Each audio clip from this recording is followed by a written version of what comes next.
السلام علیکم ناظرین، لائیو ود نصر اللہ ملک کے ساتھ میں ہوں مناہل رفیق۔ ملک صاحب اپنی ذاتی مصروفیت کی وجہ سے آج پروگرام میں موجود نہیں ہیں تو میزبانی کی ذمہ داری میرے اوپر ہے۔ ناظرین، پاکستان کے سیاسی حلقوں میں آج کل ہلچل دکھائی دے رہی ہے اور یہ ہلچل شروع ہوئی ہے آزاد کشمیر کے انتخابات کے بعد، جب آج دوسرا مرحلہ مکمل ہونے کو ہے۔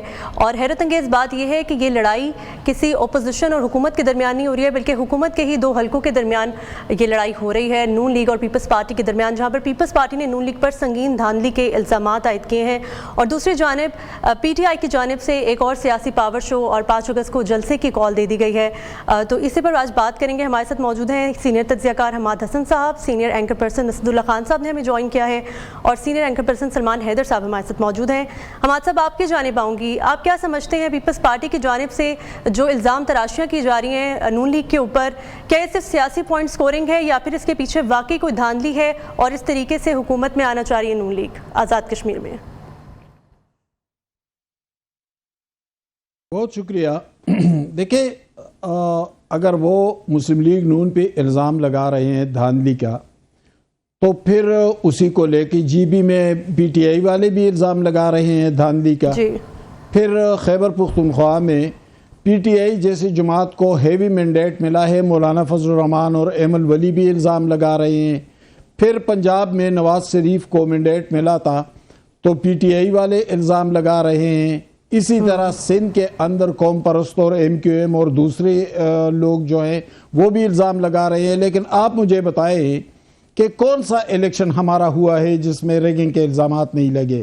ہم 60s میں جاتے ہیں تو ایوب خان کے مقابلے میں فاطمہ جناح تھی، اور فاطمہ جناح بڑی پاپولر تھی، لیکن بنیادی جمہوریت اور ایبڈو کے ذریعے اس کو ہروا دیا گیا، دھاندلی کے الزامات بھی آئے۔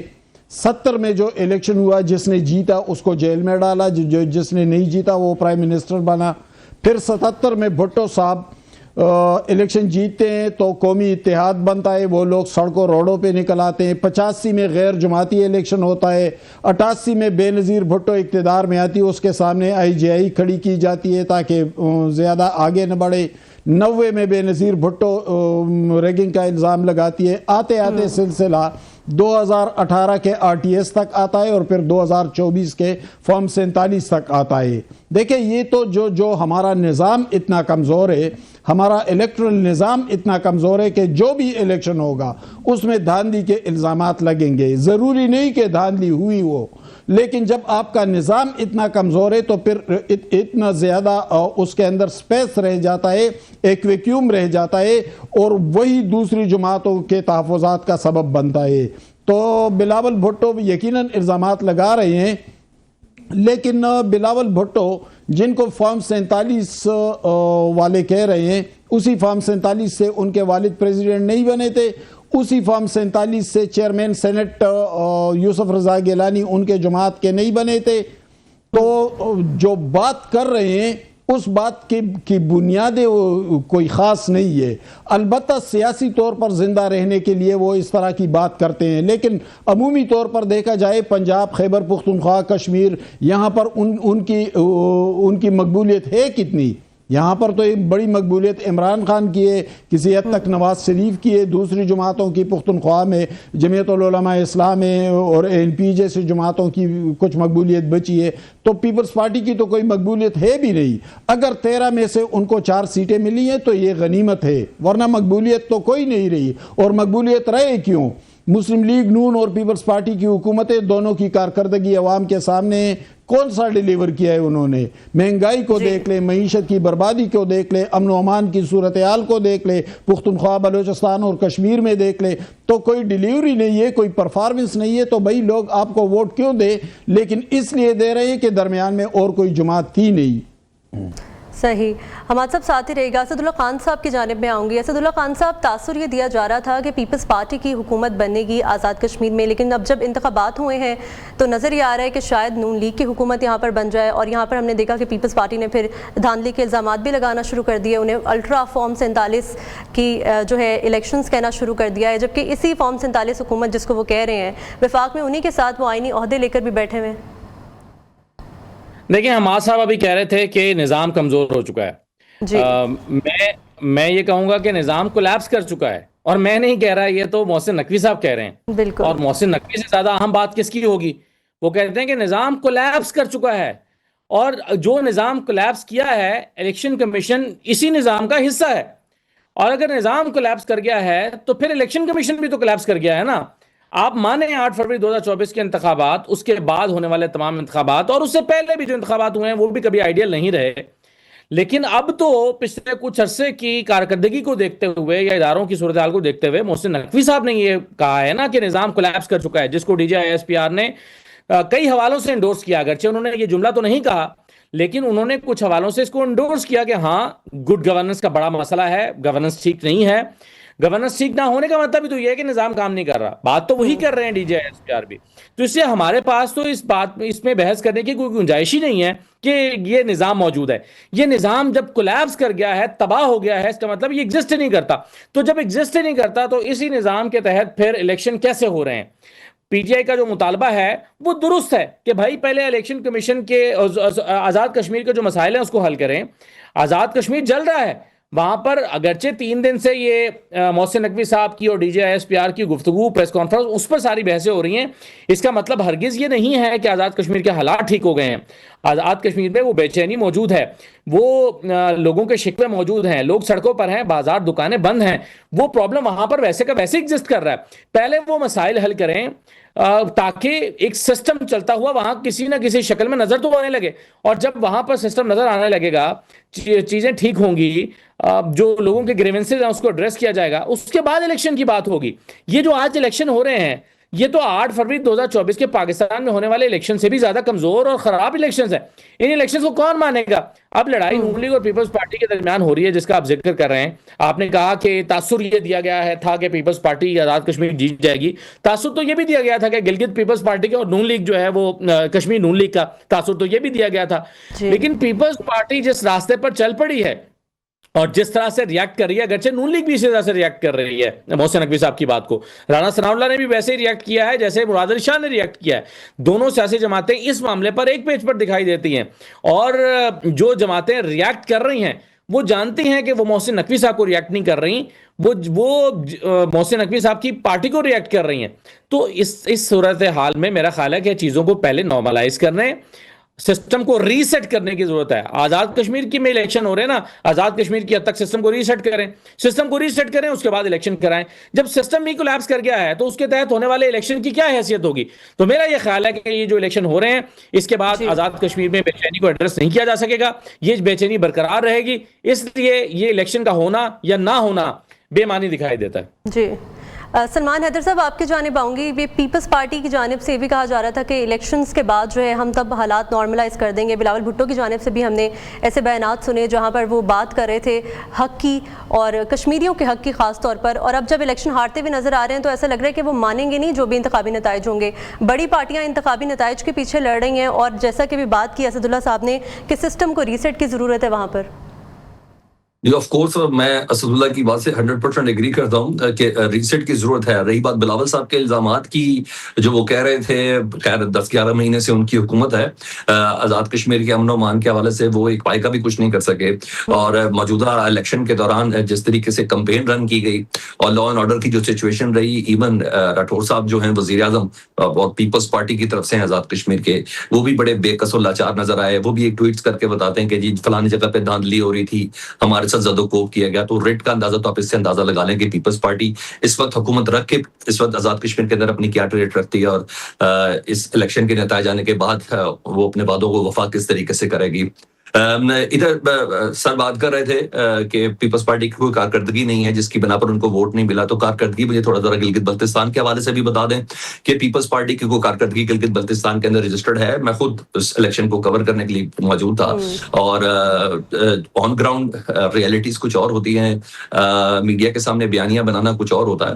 لیکن کم از کم اس ساری کمپین میں جو سیاسی جماعتوں کی کریڈیبلٹی جو پہلے سے بہت زیادہ صفر ہو رہی تھی، اب وہ نیگیٹو اور مائنس کے اندر ضرور جاتی ہوئی نظر آ رہی ہے. ادھر پیپلز پارٹی ہو، ادھر نون لیگ ہو، پاکستان تحریک انصاف نے تو پہلے ہی سے اپنے آپ کو اس دور سے باہر کر دیا. اور یہ نتائج اور یہ جسے کہتے ہیں گفتگو اور تلخ جملے اور ٹو سم ایکسٹینٹ یہ ریئلٹی چیک دے کے پیپلز پارٹی اور نون لیگ بتا رہے ہیں کہ جہاں بھی پاکستان تحریک انصاف 2024 یا ابھی جیسے اسد نے کہا کہ 2018 یا اس سے پہلے کے انتخابات، میں صرف ماضی میں ماضی قریب تک ہی رہیں تو اچھی بات ہے، کیونکہ ہماری میموریز بہت زیادہ ڈاؤن ہے، کیونکہ سسٹم شروع سے خراب ہے، محترمہ فاطمہ زینہ صاحب سے حیبہ سے لے کے آج تک، تو یہ ٹھیک کس نے کرنا بھائی؟ تو یہ صرف یہ کہتے رہنا، یہ ماتم کرتے رہنا کہ سسٹم خراب ہے، ٹھیک ہونے کی ضرورت ہے، کبھی بھی الیکشن شفاف نہیں ہوا، کیوں ہماری قسمت ایسی کیوں ہے کہ ہم جس کو ووٹ دیں اور وہ کامیاب ہو کے کیوں نہ بیٹھے مسند کے اوپر، کیوں ہے ہماری ایسی قسمت؟ تو بہرحال پاکستان تحریک انصاف کا فیصلہ اپنے تئیں بالکل صحیح اور درست معلوم ہوتا ہے، کیونکہ اگر اسی الیکشن کے دوران جھگڑے اور دیگر بیلٹنگ کے دوران جو تمام معاملات تھے اس میں وہ بھی انوالو ہو جاتے تو پھر ایک سینیریو اور ایک قصہ ہی دوسرا بن جانا تھا۔ اور پچھلے ذرے میں 3-4 دن ہم لوگ ایک کرنٹ افیئر کا پروگرام کرتے ہیں، تو چاہے مسلم لیگ نون کے وزراء ہوں، وہ ہم سے بات کرتے ہوئے جس طریقے سے کہتے ہیں جی گو ہیڈ ہے جی، مکمل طور پر ابھی تک روکا کہیں نہیں گیا، کہ جس طریقے سے اسلام ترازی کی جا سکتی ہے پیپلز پارٹی کے اوپر، اس طرح پیپلز پارٹی کا کہتے ہیں جب تک ہمیں زرداری صاحب یا بلاول صاحب کی طرف سے منع نہیں کیا جائے گا تب تک کریں گے۔ کم از کم عوام کو مزید لٹریٹ ہوئی ہے، عوام مزید جسے کہتے ہیں نا اس کا ویژن براڈ ہوا ہے، الیکشن کی کریڈیبلٹی کے حوالے سے، الیکشن کے نتائج کے حوالے سے، اپنے حکمرانوں کے حوالے سے، اپنی ایڈمنسٹریشن کے حوالے سے، اپنے سسٹم کے حوالے سے، اپنی ریاست کی ایک نئی ٹرم استعمال ہوئی ہے جب بلاول صاحب نے وہ الفاظ واپس لیے جس طریقے سے بھی کہ ریاست کو فیصلہ کرنا ہے، تو عوام کو بھی بہت اچھا حد تک سمجھ آ گئی۔ اب ٹرن آؤٹ بے شک اب 100 ووٹوں کی کیپیسٹی ہو تو 150 لے آئیں، یہ میں نہیں کہہ رہا، یہ فافین کی رپورٹس ہیں 2024 کے الیکشن کے حوالے سے، تو وہ تو اب جو مرضی کرے، لیکن کم از کم یہ بات پتہ چل گئی کہ ایک مجبوری، ایک اہتمام، ایک پولیٹیکل سیٹلمنٹ کے تحت مرکز میں یہ حکومتیں دی گئیں، سندھ ہو، بلوچستان ہو، پنجاب ہو، کے پی کے ہو، جو بھی ہو، ایک مجبوری کے تحت، ایک سیٹلمنٹ کے تحت دی گئیں۔ در حقیقت سے سب واقف ہیں، بقول بلاول صاحب کے یہ فہم 47 والے ہیں، یہ جعلی طریقے سے وزیر اعظم آتے ہیں، بقول رانا ثناء اللہ کے کہ 3000 ارب روپے کے انہوں نے گھپلے کیے ہوئے ہیں، جو یہ ساری چیزیں ہیں، چاہے اس کے پاس ثبوت ہوں نہ ہوں مجھے نہیں اس بات کا پتا۔ وہ کہتے ہیں نا جو چپ رہے گی زبان خنجر تو لہو پکارے گا آستی کا، یہ وہ لوگ ہیں جو ایک دوسروں کے ووٹوں کے ساتھ اس وقت پاکستان کی عوام کے ٹیکسوں کے پیسے سے انجوائے کر رہے ہیں، ادھر پریزیڈنسی ہو، ادھر پرائم منسٹر ہاؤس ہو، ادھر چیئرمین شپ ہو، ادھر گورنر شپ ہو، ادھر وزراء اعلیٰ شپ ہو، یہ سب وہ لوگ ہیں۔ اور ذلیل اور پس کون رہا ہے؟ مظلومیت کی سٹیج پر آ چکی ہے عوام۔ تو مجھے تو ایسا لگتا ہے کہ عوام مزید اویئر ہو رہی ہے، سسٹم کولیپس تھا اور مزید جسے کہتے ہیں اس کے بخیے کھیڑے جا رہے ہیں۔ میں اسد کی بات سے مکمل اتفاق کروں گا۔ ناظرین یہاں وقت ہوا ہے ایک بریک کا، بریک کے بعد واپس آتے ہیں۔ بریک کے بعد خوش آمدید، ایک دفعہ پھر اپنی بات کو جاری رکھیں گے۔ حماد حسن صاحب آپ کی جانب آؤں گی، ایسا لگ رہا ہے کہ حکومت ایک بند گلی میں کھڑی ہوئی ہے، اتحادی جو ہیں وہ الزامات لگا رہے ہیں، جو اپوزیشن ہے وہ سڑکوں پر آ رہی ہے، عام آدمی اور خود سے ان کے وفاقی وزیر کہہ رہے ہیں کہ سسٹم کو ریسیٹ کی ضرورت ہے، سسٹم بالکل ختم ہو چکا ہے، تو عام آدمی اس سسٹم سے کیا امید رکھے گا؟ اور جو ریسیٹ کی ضرورت ہے، یہ ریسیٹ کیسے ممکن ہوگا؟ کتنے انتظامی ڈھانچے بنیں گے تو حالات بہتر ہوں گے؟ حماد صاحب آپ سن پا رہے ہیں؟ پہلے یہ صاحب جو بات کر رہے تھے پہلے یہ صاحب جو بات کر رہے تھے کہ عوام کا اویئرنیس لیول اوپر گیا ہے، بھئی یہ عوام کا اویئرنیس لیول جو تھا نا وہ ماضی میں اس سے کئی گنا زیادہ اوپر تھا۔ آپ ذرا کارکنوں کی اور تحریکوں کی اور جدوجہد کی تاریخ پڑھیں تو 60s میں، 50s میں، 70s میں، وہ بلکہ 80s میں ایم آر ڈی کی جو تحریک تھی اور کارکنوں نے جس طرح تحریکیں چلائی تھی وہ ایک الگ تاریخ ہے۔ اب آپ کا سوال کہ حکومت بند گلی میں کھڑی ہے تو کیوں کھڑی نہ ہو؟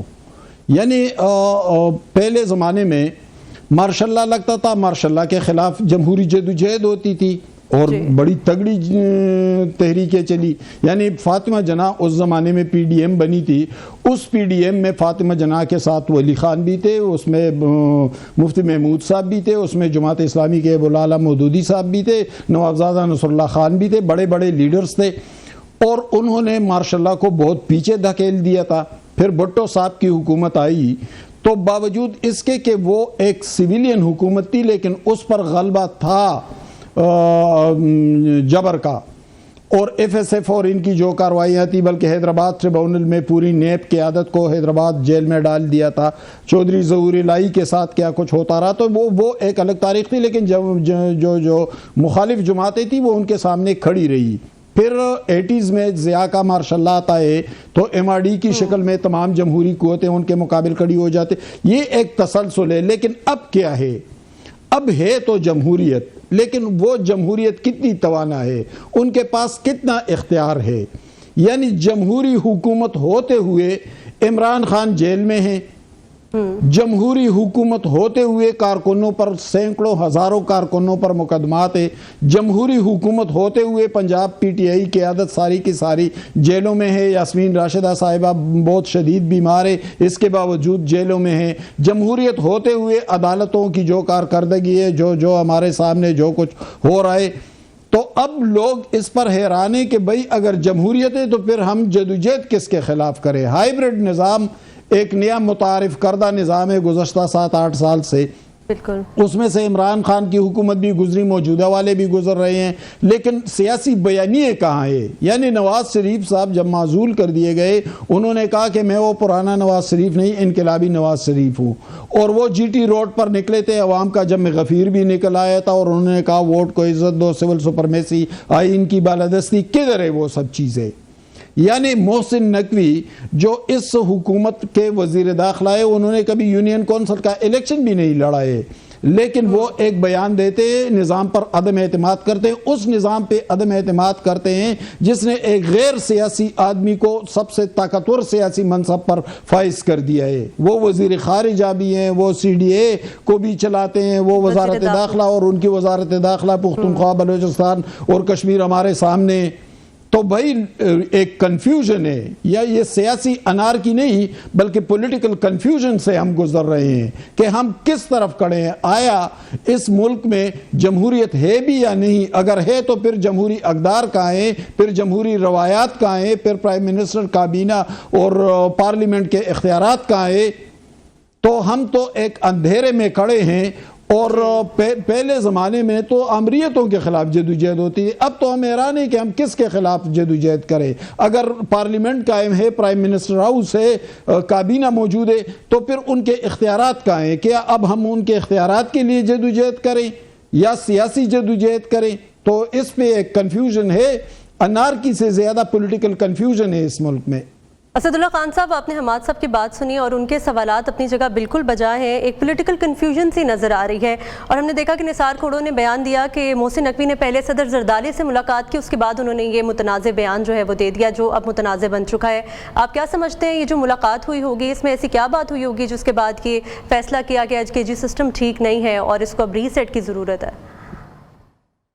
دیکھیں، آپ جسے پولیٹیکل کنفیوژن کہہ رہے ہیں، میں اسے پولیٹیکل کلیئرٹی بھی تو کہہ سکتا ہوں، آپ بھی کہہ سکتے ہیں، کیونکہ پیپلز پارٹی اس بات پر تو کلیئر ہے کہ صوبوں کے معاملے میں اگر ہم بات مان جائیں گے اور سندھ کو تقسیم کر دیں گے اور اربن سندھ ہمارے ہاتھ سے نکل جائے گا اور کراچی ہمارے اختیار میں نہیں رہے گا، تو پھر ہم کریں گے کیا؟ پھر سندھ کا کون سا حصہ ہمارے پاس بچے گا؟ پیپلز پارٹی کا پہلے دن سے یہ موقف ہے کہ سندھ کو تقسیم نہیں ہونے دیں گے، کیونکہ وہ سمجھتے ہیں کہ ہاتھ پیر کٹوا کے سیاست کرنے کا کیا فائدہ۔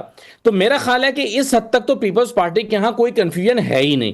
دوسری بات یہ ہے کہ محسن نقوی صاحب نے جو ملاقات کی، اس ملاقات میں زرداری، یہ تو ظاہر ہے زرداری صاحب بتا سکتے ہیں کہ بات چیت کیا ہوئی ہے، لیکن صاف نظر آتا ہے، ہم ایک ایگزمپشن کی بنیاد پر یا تجزیے کی بنیاد پر یہ کہہ سکتے ہیں کہ 2-3 چیزیں اس وقت ملک میں چل رہی ہیں نا۔ ایک تو سندھ آزاد کشمیر کا الیکشن چل رہا ہے، اس الیکشن میں ہم نے دیکھا کہ بہت ہی سخت قسم کی باتیں بلاول صاحب کر رہے تھے۔ مثلا بلاول صاحب نے نون لیگ کو تو جو رگیدا سو رگیدا، لیکن انہوں نے ساتھ میں ریاست کو بھی یا اسٹیبلشمنٹ کو بھی انہوں نے نام لیے بغیر یہ کہا کہ جی ریاست کو فیصلہ کرنا ہوگا کہ نون لیگ کا مفاد عزیز ہے یا ریاست کا مفاد عزیز ہے یا پاکستان کا مفاد عزیز ہے۔ یہ باتیں جب انہوں نے کی اور اس کے اگلے دن جب محسن نقوی صاحب ملاقات کرنے کے لیے زرداری صاحب سے گئے تو سب کا اندازہ یہ تھا کہ محسن نقوی صاحب نے جا کر یہی بات کی ہوگی کہ بلاول صاحب سے کہیں گے نون لیگ کے ساتھ اپنا مسئلہ سیٹل کریں جو کرنا ہے، یا الیکشن میں جس طرح سے کیمپین میں جس حد تک کیا جاتا ہے اتنا کریں۔ یہ بلاول صاحب اپنی حد کو کراس کر رہے ہیں جو کہ مناسب بات نہیں ہے، اس سے کام خراب ہوگا۔ سب کا اندازہ یہ تھا کہ یہ بات ہوئی ہوگی، لیکن اگلے ہی دن جب محسن نقوی صاحب نے یہ پریس کانفرنس کر دی تو اس سے اندازہ ہوا کہ انہوں نے یہ پریس کانفرنس کرنے سے پہلے ایک اٹیمپٹ ضرور کی ہوگی اور زرداری صاحب سے ضرور کہا ہوگا کہ دیکھیے صوبے بننا ملک کے لیے ضروری ہیں اور جو مقتدرہ ہے ان کی خواہش بھی یہ ہے اور وہ بھی اسی بات کے حامی ہیں, وہ بھی یہ چاہتے ہیں کہ صوبے بنائے جائیں, تو آپ اس پر اپنی کانسنٹ دیجئے. اور ظاہر ہے زرداری صاحب کے پاس اس کے علاوہ کیا جواب ہو سکتا ہے کہ یہ نہیں ہو سکتا. تو بلاول صاحب نے جو کہا, اس کے بعد زرداری صاحب نے جو کہا ہوگا, اس کے بعد آ کر محسن نقوی صاحب نے پریس کانفرنس کر دی. جب پریس کانفرنس ہوئی تو پھر یہ شکوہ درست معلوم ہوتا ہے پیپلز پارٹی کا, یا نثار کھوڑو صاحب نے کہا کہ بھائی آپ نے ہم سے ملاقات کرنے کے بعد یہ پریس کانفرنس کر دی تو اس سے کیا تاثر دیا. بھائی آپ اس سے کوئی بھی تاثر لے سکتے ہیں, نثار کھوڑو صاحب اس سے مختلف تاثر لے سکتے ہیں, لیکن بہرحال میرے نزدیک اس سے تاثر یہی گیا ہے کہ محسن نقوی صاحب نے جا کر زرداری صاحب کو پہلے اعتماد میں لینے کی کوشش کی, انہیں کنونس کرنے کی کوشش کی ہوگی, انہیں کہا ہوگا کہ دیکھیے اگر آپ یہ بات نہیں مانیں گے تو پھر معاملات خراب ہوں گے, اس کے کانسیکوینسز فیس کرنے پڑیں گے اور اس کا کچھ بھی نتیجہ پھر نکل سکتا ہے. اور ابھی ہم دیکھ رہے ہیں کہ جس طرف حالات جا رہے ہیں, معاملہ جو رخ اختیار کر رہے ہیں, وہ پیپلز پارٹی کے لیے بھی ٹھیک نہیں ہے اور نون لیگ کے لیے بھی ٹھیک نہیں ہے. اور ابھی تک جو ہمیں اطلاع مل رہی ہے وہ یہ مل رہی ہے کہ نون لیگ اور پیپلز پارٹی دونوں نے یہ فیصلہ کیا ہے کہ اس معاملے میں ہتھیار نہیں ڈالیں گے. آپ دیکھیے نا, رانا ثناء اللہ صاحب نے جس طرح سے محسن نقوی صاحب کو کہا کہ ہمیں یہ نہ بتایا جائے, ہمیں ڈرایا نہ جائے کہ کاکروچ آ جائیں گے اور سنبھالے نہیں جائیں گے, ہم نے سنبھالا ہوا ہے کاکروچوں کو اور سنبھال لیں گے. ہمیں یہ نہ کہا جائے کہ 18 گھنٹے وزیراعظم کام کرتے ہیں تو اس سے کیا فرق پڑتا ہے, ہم آپ کو بتاتے ہیں کہ فرق پڑتا ہے اور وزیراعظم نے ڈیفالٹ سے ملک کو بچا لیا. جب یہ رانا ثناء اللہ صاحب باتیں کر رہے ہیں تو دراصل وہ محسن نقوی صاحب کو پیغام نہیں دے رہے, ساتھ میں وہ ایک ایسی صورتحال کی طرف اشارہ کر رہے ہیں جس سے ہمارے لیے یہ تجزیہ کرنا آسان ہو رہا ہے کہ تناؤ بڑھ رہا ہے اور نون لیگ جو اس سے پہلے بھی کئی مرتبہ اسٹیبلشمنٹ کے ساتھ لڑ چکی ہے یا ایک ایسی صورتحال پیدا ہو چکی ہے جس میں اپنا ٹینیور کو پورا کیے بغیر ان کو گھر جانا پڑا ہے, تو ایسا لگتا ہے کہ تناؤ اسی طرف بڑھ رہا ہے. ایسا لگ رہا ہے کہ جو مسئلہ ہے اور جو تناؤ ہے وہ بڑھ رہا ہے. سلمان حیدر صاحب آپ کی جانب آؤں گی. ابھی کاکروچز کا ذکر کیا اسد اللہ خان صاحب نے, تو رانا ثناء اللہ صاحب نے تو یہ بھی کہا کہ کاکروچز کو پنجاب میں مریم نواز نے سنبھالا ہوا ہے. کتنے کاکروچز ایسے ہیں اور کس طرح سے سنبھالا ہوا ہے, ذرا روشنی ڈالیے گا. جس طریقے سے سنبھالا ہوا مجھے اور آپ کو خیر بہت اچھے سے معلوم ہے, یہ وہی ہیں, میں کاکروچ لفظ استعمال نہیں کر سکتا کیونکہ مجھے وہ اتنے اچھے نہیں لگتے. بہرحال نوجوانوں کی بات ہو رہی تھی تو نوجوان اب کتنا باہر نکل رہا ہے, مجھے بتائیے. کیا پنجاب کے مسائل اپنی جگہ پہ, پنجاب صرف لاہور نہیں ہے, میں ہمیشہ سے کہتا ہوں پنجاب صرف لاہور نہیں ہے. اگر پنجاب لاہور ہے تو پھر پورا باقی پنجاب وہ کیا ہے, یہ بڑا میٹر کرتا ہے. ابھی میں اسد کی بات سن رہا تھا, میں اس پہ تھوڑا سا رسپونڈ کرنا چاہ رہا ہوں. کیا پتا, سیاست میں تو ہمیشہ چیزیں پس پردہ ہی چل رہی ہوتی ہیں, لیکن اب ہم نے دیکھا کہ ان جملوں کی کاٹ نہیں ہے پیپلز پارٹی اور نون لیگ میں ان الیکشن کو لے کے. آصف علی زرداری اور محسن نقوی کی ملاقات کے بعد یہ بڑا میٹر کرتا ہے. پس پردہ کون سے گولز ہیں, کون سی ایسی خبریں ہیں جو ایک دم مندمل ہو گئی محسن نقوی صاحب کے اس بیان کے بعد, حالانکہ یہ بالکل آؤٹ آف کانٹیکسٹ چیز ہے, آؤٹ آف کانٹیکسٹ چیز ہے. آئین کے حوالے سے مختلف قانونی ماہرین سے بھی ہماری بات ہوتی ہے, اس کا ایک پورا ایک لیجیٹیمیٹ پروسیس ہے جس کو کرنا ہے, ایک آئینی پروسیس ہے جس کو پورا کرنا ہے. اس کے بعد جا کے بات ہوگی. محسن نقوی صاحب کی بذات محسن نقوی صاحب کوئی سے نہیں ہے. محسن نقوی کی ان پاور کوارٹرز کے ساتھ ہے جو سب سے زیادہ ہے. مزہ تو تب آتا نا اگر یہ سسٹم کا کلیش ہوتا اور محسن نقوی حکومت کے ہی وزیر داخلہ ہوتے تو یہ بات پرائم منسٹر کے منہ سے نکلتی تو میں کہتا ہاں بھائی وزن رکھتی ہے بات, غور ہو رہا ہے اس پہ, بات چیت چل رہی ہے. نو بات آ رہی ہے 47 سے آپ آئے, بات آ رہی ہے 3000 ارب کہ آپ لوگوں کے گھپلے ہیں, فراڈ ہے یا منی لانڈرنگ ہے. بات آ رہی ہے کہ آپ وزیر اعظم بھی چوری سے آتا ہے ہمیشہ. یہ بہت سخت جملے ہیں کیونکہ ان تمام چیزوں کو یہ والی اسٹیبلشمنٹ, اس سے پچھلی اسٹیبلشمنٹ, وہ تو مسلسل ڈیفینڈ کرتے رہے ہیں. اگر اس سسٹم کو کوئی تھریٹ ہے نا تو یہ بذات خود اس سسٹم کے جن لوگوں نے جوڑا ہوا ہے اور جن سے جوڑا ہوا ہے انہی سے ہی ہے. اب وزیر اعظم شہباز شریف جیسا صاحب وزیر اعظم کبھی نہیں ملنا پاکستان کو, یہ بڑی طے اور کیٹاگوریکلی بات ہے. یہ بہت عرصے سے بہت سے لوگوں کی خواہش ضرور تھی, لیکن یہ خواہش بڑے زبردست طریقے سے پوری ہوئی. وزیر اعظم 2 بار بن چکے ہیں شہباز شریف صاحب, اب جنہوں نے اپنی ذات کی ہی نفی کر دی بھی ہے ایک عدد وزیر خزانہ کی شکل میں. سلمان صاحب, سعد رفیق نے بھی یہ بیان دیا ہے کہ کچی آبادیوں سے لڑکے اگر وہ چھڑیاں لے کے نکل آئے تو پھر انہیں کوئی روک نہیں سکے گا. اشارہ ان کا بھی وہی کاکروچز کی طرف ہی تھا, جیسا کہ محسن نقوی نے کہا کہ یہ باہر آ گئے تو پھر ان کو روکنا مشکل ہو جائے گا, نظام پلٹنے کی طاقت رکھتے ہیں یہ. میں نے تو کہا کہ طاقت تو یہ بہت رکھتے ہیں, لیکن وہ کہتے ہیں وہ 12 سنگر کو بھی نہیں پتا ہوتا کہ اتنے بڑے بڑے سنگر اس کا وزن کتنا ہے. یہ نوجوانوں کو نہیں سمجھ آ رہی یا جو کچھ بھی ہے. میں چاہتا بھی نہیں کہ اس طریقے سے ہو, سسٹم اتنا طاقتور ہو جائے کہ وہ ان کے جو معاملات ہیں, ان کی جو ضروریات ہیں, اس کو ایسا طریقے سے پورا کر سکیں. جو اس وقت آن گراؤنڈ ریئلٹی ہے, پاکستانی خوش نہیں ہے. میں بھی اس سسٹم کو اتنا عمدہ نہیں سمجھتا. آپ بھی آف ایئر اگر بات کریں گے تو یہی کریں گے کہ یار یہ سسٹم نہیں صحیح چل رہا, یہ مہنگائی نہیں سمجھ آ رہی, یہ بجلی کے بل سمجھ نہیں آ رہے. ہم سب محسن نقوی صاحب کی بات نہیں, محسن نقوی صاحب جیسی ہی گفتگو کرتے ہیں آپس میں, لیکن پلیٹ فارم کون سا ہونا چاہیے اس کا؟ وہی تو بات ہو رہی ہے کہ انتظامی یونٹ یا سسٹم ریسیٹ کی بات ہو رہی ہے. وہ تو سب نے مان لیا کہ سسٹم ٹھیک نہیں ہے. جہاں یونٹ 52 بنا دیں آپ 52 صوبے بنا دیں, سسٹم تو یہی ہے. سسٹم کیسے بدلنا ہے؟ آپ کہہ رہے ہیں کہ صوبے بنانے سے بھی اس کا حل ممکن نہیں ہے. ہمارے صاحب آپ کی جانب نہیں ہوتا بھائی. جہاں 4 جگہ پہ اپنی مرضی کے وزیر اعلیٰ ہیں فار انسٹنس, وہاں 52 جگہ پہ اپنی مرضی کے وزیر اعلیٰ ہوں گے. اگر سندھ میں ہیں تو وہاں 6 اور بڑے وزیر اعلیٰ بن جائیں گے. ناظرین شامل کرتے ہیں ایک اور بریک, ہمارے ساتھ رہیے گا. بریک کے بعد خوش آمدید. حسن صاحب, 5 اگست کو جو پی ٹی آئی نے جلسے کی کال دی ہے, آپ سمجھتے ہیں کہ اس دفعہ جو جلسہ ہوگا وہ اس کا کوئی نتیجہ نکلے گا, یا پھر اس سے وہ نتائج حاصل ہو جائیں گے جو پی ٹی آئی چاہتی ہے, یا پھر یہ بھی بس اسی طرح ہوگا شروع اور ختم ہو جائے گا؟ دیکھیے, پی ٹی آئی کی مقبولیت سے انکار مجھے نہیں ہے. میں خود خیبر پختونخوا کا رہنے والا ہوں اور میں جانتا ہوں کہ پی ٹی آئی کی ایک بڑی مقبولیت موجود ہے, اور یہ پنجاب میں بھی کسی حد تک موجود ہے, لیکن پختونخوا کے اندر ان کی مقبولیت بہت بڑی ہے. اور عمران خان کے قید و بند کے باوجود, سختیوں کے باوجود, مشکلات کے باوجود وہ مقبولیت گری نہیں ہے. وہ ووٹ بینک اپنی جگہ کھڑا ہے اور کبھی نہیں گرتی. مظلومیت کی مقبولیت کبھی نہیں گرتی. نہ بھٹو صاحب کی گری تھی, نہ بے نظیر بھٹو صاحبہ کی مقبولیت گری تھی, نہ نواز شریف صاحب کی مقبولیت گری تھی مشکل وقت میں. تو ظاہر عمران خان کی مقبولیت بھی نہیں گرے گا. لیکن دوسری جماعتوں اور پی ٹی آئی میں ایک فرق ہے. پی ٹی آئی کا ورکر جو ہے اس کی اٹھان ہوئی ہے سوشل میڈیا سے, اور سوشل میڈیا کے اندر اتنی میچورٹی اور اتنی پختگی نہیں تھی کہ وہ ان کی تربیت کرتے, وہ ان کو سیاسی داؤ پیچ سکھاتے, وہ انہیں احتجاج کا میکینزم سمجھاتے. حالانکہ ماضی میں سیاسی جماعتوں کی تاریخ آپ پڑھیں تو پیپلز پارٹی, اے این پی اور دوسری جماعتیں باقاعدہ سٹڈی سرکلز کیا کرتی تھی.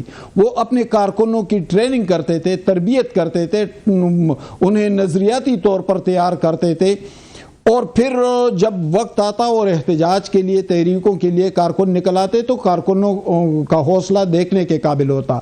1 یونٹ کے خلاف تحریک چلی اور خدائی خدمتگار تحریک کے سربراہ خان عبدالغفار خان کو جیل میں, ہری پور جیل میں ڈالا, اور ان کے ساتھ ان کے سینکڑوں کارکن بھی تھے. 16 کارکنوں کے جنازے ہری پور جیل سے آئے تھے. پھر لیاقت باغ میں یہی کارکن تھے جو ڈٹ کر کھڑے ہوئے گولیوں کے سامنے, یہی کارکن تھے جن پہ بابڑا میں قیوم خان نے گولیاں چلائی, 500-600 کے قریب کارکن شہید ہو گئے تھے. پیپلز پارٹی کے یہی کارکن تھے جو ضیاء کے خوفناک مارشاء اللہ کے سامنے ڈٹ کر کھڑے ہوئے تھے, خود سوزیاں تک کی تھی. رزاق جھرنا اور دوسرے لوگوں کی ایک لمبی تاریخ ہے قربانیوں کی. لیکن یہاں پر معاملہ الگ ہے. یہاں پر کارکن کے اندر نہ وہ تربیت ہے, نہ وہ سمجھ بوجھ ہے, نہ وہ حوصلہ ہے, اور نہ وہ سمجھداری ہے.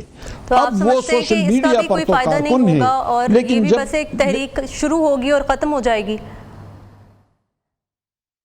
جی یہی کہہ رہا ہوں. اس سے پہلے بھی انہوں نے کئی احتجاجی جلسے کیے, یعنی اس سے پہلے بھی کئی احتجاج کیے, لیکن حاصل وصول کوئی نہیں رہا. روڈ بند کر دیتے. اسد اللہ خان صاحب, آپ کی جانب میں آنا چاہتی ہوں. میرے ذہن میں یہ سوال اٹھ رہا ہے کہ ابھی جس طرح سے بات کی سلمان صاحب نے کہ اگر انتظامی یونٹ بنا بھی دیں تو اس کا کوئی فائدہ یا کوئی فرق نہیں پڑے گا, لیکن اگر ہم سوچیں کہ کوئی انتظامی یونٹس بنتے ہیں تو اس دوران حکومت کا نظام کون چلائے گا؟ کوئی ٹیکنوکریٹ حکومت ہوگی, یا یہ کون لوگ ہوں گے جو جمہوریت نہیں ابھی چل پا رہی ہے, جب نیا نظام بنے گا تو اس دوران کیا ہوگا ملک کا, اس دوران سسٹم کون چلا رہا ہوگا؟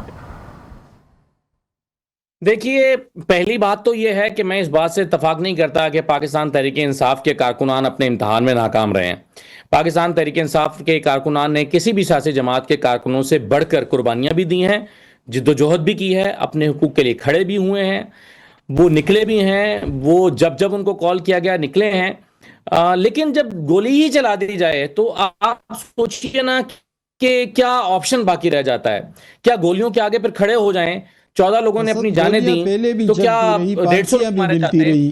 اور بالکل صحیح ہے، میں آپ ٹھیک کہہ رہے ہیں، میں آپ کی بات، آپ کی وہ تاریخ ہے، وہ بھی ہیں چیزیں، لیکن یہ کہنا کہ جی پی ٹی آئی کے لوگوں کے کارکنوں کی تربیت ہی نہیں ہے، کیا تربیت ہوتی ہے جی؟ وہ اپنے حقوق کے لیے کھڑے ہوتے ہیں، وہ کہتے ہیں کہ عمران خان کے کیسز جعلی ہیں، وہ کھڑے ہو کر کہتے ہیں کہ جی یہ عدالت 26ویں آئینی ترمیم غلط ہوئی ہے اور اس سے عدالتی ڈھانچہ تباہ ہو رہا ہے، وہ باہر آتے ہیں اپنے مطالبات لے کر.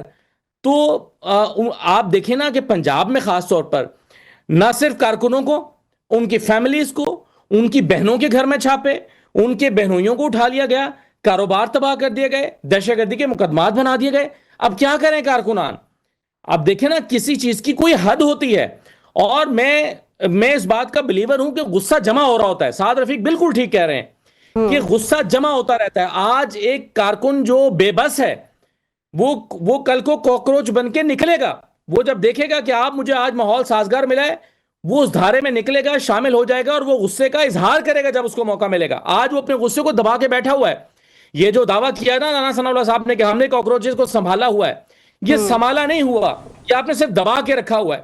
جب کل کو موقع ملے گا اور حالات اور ماحول سازگار ہوں گے تو پھر یہ دیکھیے کس طرح سے نکلیں گے. اور پھر سعد رفیق ٹھیک کہتے ہیں کہ بالکل کوئی راستے میں آنے والا شخص نہیں بچے گا. میرا خیال ہے کہ آج یہ ادراک موجود ہے کہیں نہ کہیں کہ یہ نوبت آنے سے پہلے چیزوں کو ٹھیک کر لینا چاہیے. لوگوں کا غصہ آؤٹ آف کنٹرول ہو جائے اس سے پہلے لوگوں کے کا کیتھارسس ہو جانا چاہیے. تو یہ کہنا، بلیم کرنا، میرا خیال ہے کہ وکٹم بلیمنگ ہے. کیجئے گا ٹائم کم ہے. کارکنوں کے ساتھ جو کچھ ہوا یہ بجائے اس کے کہ ان کا آئینی حقوق دیے جاتے، انہیں پرامن احتجاج کرنے کا موقع دیا جاتا، یہاں پر الٹا انہیں مار کے کہا جاتا ہے کہ جی ان کی تربیت نہیں ہے. اور یہ کارکنان جو ہیں، یہ پہلے الزام تھا کہ یہ ممی ڈیڈی بچے ہیں، یہ برگر بچے ہیں، اور اب کہا جاتا ہے کہ جی وائلنٹ ہیں. اگر وہ پرامن احتجاج کرنے کے لیے نکلیں تو کہا تو الزام لگایا جاتا ہے کہ ان کے پاس اسلحہ ہے. تو دیکھیے پرامن طریقے سے سیاسی جماعتوں کے، کوئی بھی سیاسی جماعت ہو، اس کے انہیں فیئر چانس تو ملنا چاہیے کم از کم احتجاج کا ہی صحیح. آپ کا بھی پوائنٹ آ گیا ہے. آپ تینوں مہمانوں کا بہت شکریہ. پروگرام کا وقت یہیں ختم ہوتا ہے. ایک اور پروگرام کے ساتھ حاضر ہوں گے، تب تک اللہ حافظ.